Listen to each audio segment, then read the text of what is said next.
La vue, l'odorat, le goût, l'ouïe, le toucher, l'intuition. Happy Via Voile présente Sans surprise, le podcast autour des 5 sens. Bonjour, c'est Charlie Dalin, skipper de l'IMOCA Happy Via. Est-ce qu'un navigateur qui fait le Vendée Globe a ses 5 sens plus développés que la moyenne ? Est-ce qu'il voit mieux ? Est-ce qu'il sent plus ? Est-ce qu'il entend différemment ? Avant le départ du Vendée Globe le 8 novembre prochain, le skipper Charlie Dalin se confie autour des 5 sens à bord. Avec le podcast Sans surprise, embarqué dans l'intimité de Charlie Dalin. Pour ce deuxième épisode, place à l'odorat. Sans surprise.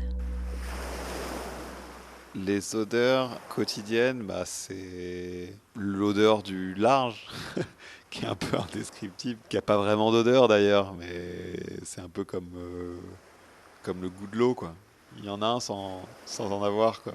Après, je sais pas, c'est compliqué. Mais les odeurs qu'on va rencontrer, les odeurs auxquelles je suis assez sensible en bateau, c'est bête, hein, mais par exemple, si un poisson saute, atterrit sur le pont et frétille jusqu'à sortir de l'eau, je vais le sentir, quoi.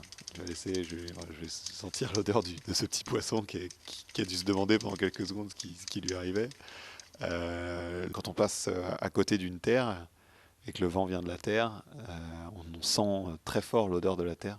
C'est assez marquant là, quand on passe à côté des îles de l'Atlantique ou quand on approche d'une côte et que le vent vient de la côte, on le sent tout de suite, quoi. C'est une odeur particulière. Donc ça marque. Je me rappelle d'une arrivée de solitaire du Figaro à Dieppe. Donc c'était du vent de terre. Donc le vent descendait des falaises. On était obligé vraiment de raser les falaises. Je sentais l'odeur des champs, l'odeur des vaches.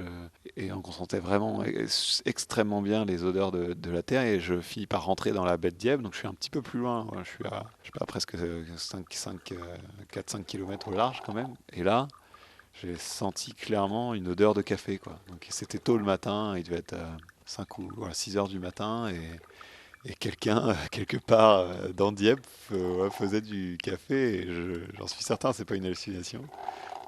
J'ai clairement senti déceler une odeur de café. Donc, je pense qu'à terre, on s'habitue, on est tous au courant de ça. Quand on rentre dans une pièce qui a une odeur, on finit par l'oublier, par plus la sentir.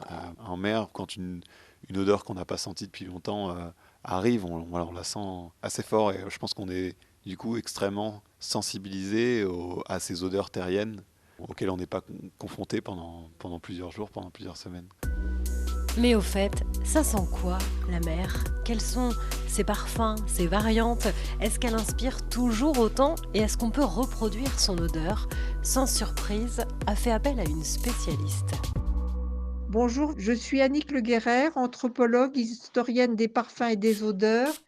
Quand on pense aux odeurs de la mer, on pense aux odeurs d'iode, d'algues, d'huîtres, de sable. On pense aux odeurs aussi d'ambre solaire qui sont sur les plages avec les notes d'agrumes, ces notes ambrées. À l'odeur aussi du bois des bateaux, odeur de bois mouillé. C'est tout ça pour moi, les odeurs de la mer. C'est une odeur très très riche, il y a beaucoup de palettes. Je pense que l'odeur de la mer, c'est une odeur symbolique. C'est l'odeur de la liberté, c'est l'odeur du voyage, de l'ailleurs, de ce qu'on ne connaît pas encore. C'est une odeur merveilleuse, l'odeur de la mer. Et c'est une odeur revivifiante parce qu'elle est pleine d'espoir, d'espérance. On ne peut que soupçonner ce qu'on va entrevoir.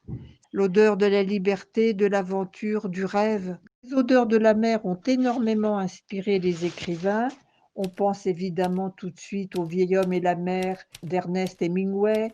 On pense à Pierre Loti, qui a écrit Pêcheurs d'Islande. On pense aussi à l'écrivain américain Jack London.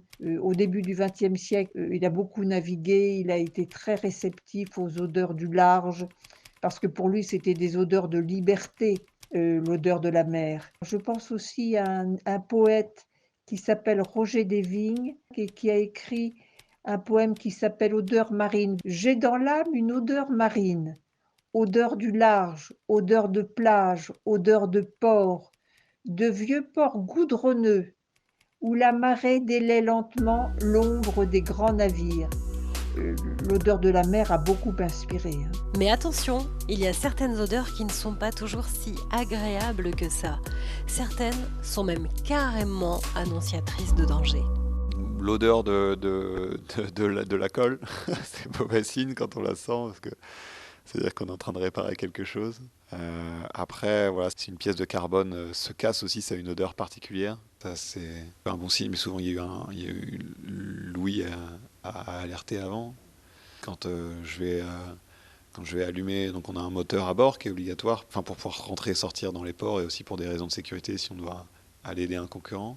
Et donc ce moteur, on s'en sert pour recharger les batteries, et donc forcément quand ce moteur tourne, il dégage une odeur, et donc il y a des odeurs, il y a une odeur normale, il y a des odeurs anormales, comme voilà, une courroie qui chaufferait, ou le moteur qui chaufferait anormalement. Donc voilà, ça, je suis aussi sensible à cette odeur-là. Allez, revenons plutôt aux bonnes choses, aux odeurs qui sentent bon, qui sont même parfois carrément réconfortantes, Charlie Dalin.